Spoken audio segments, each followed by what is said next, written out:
America's institutionalized. And I'm going to tell you why. First of all, let's figure out what institutionalization actually means. Alright, quick story. I was in prison for 15 years. When I was incarcerated, there's bunk beds in prison. In between every group of bunk beds is 2 lockers.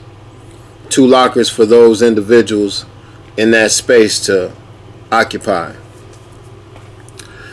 One day I saw 2 guys who had did a lot of time together. They did about, maybe at the time, 1.5 to 2 years together. Best friends. And one day I happened to see them have this discussion about a rubber band that was on the locker. One of the best friends said to the other, he said, "Hey man, I noticed that you took my rubber band and you placed it on your locker. You didn't have to steal that from me. But it's cool, I'm not tripping. You can have it." The other best friend said to him, "What are you talking about? Your rubber band? I didn't take your rubber band. I just came from the law library. I got that rubber band from the law library." The other guy said, "You don't have to lie, man. I know that's my rubber band. I've been had it for 3 days and now it's on your locker. But I'm saying it's cool. You can have it."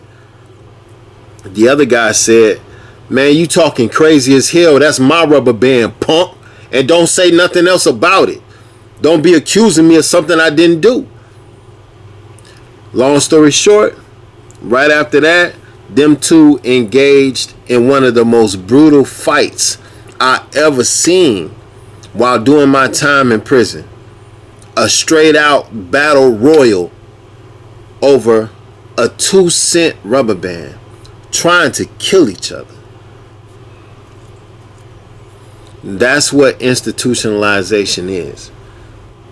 It's the process of normalizing something that prior would have been considered insane. That's institutionalization. So me looking at my prison experience and then coming back out here to this real world and taking a look around, and I see that this is exactly what's happening to the United States of America.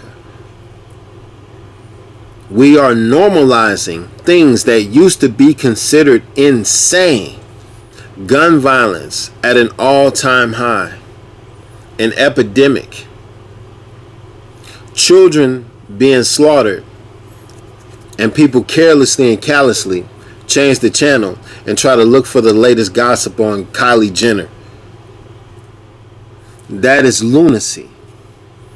We are moving to the darkest place that we've ever been in this country because we're allowing the social engineers to divide us, separate us, and then turn around and thrust us in a conflict against each other. This is institutionalization, the normalization of things that prior would have been considered insane. And that's what's happening to us now. There's only one way to combat this. The way to combat it is by exercising compassion. The reason why we exercise compassion is because this is the one main major thing that separates us from animals.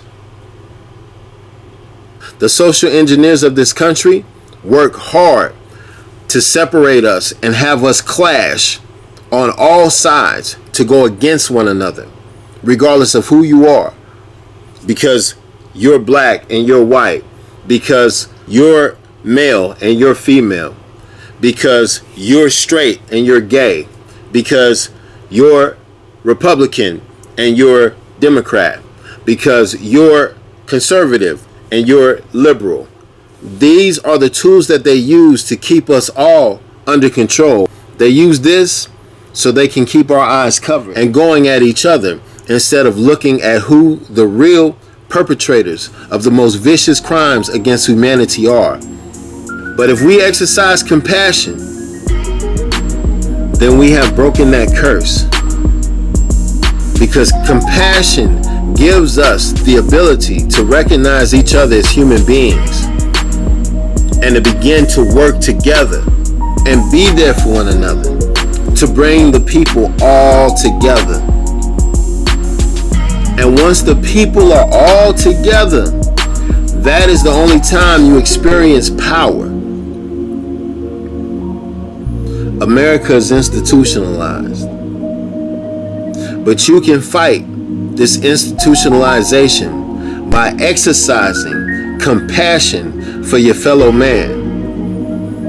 Because that is the only thing that unites us and truly connects us to our humanity at its core.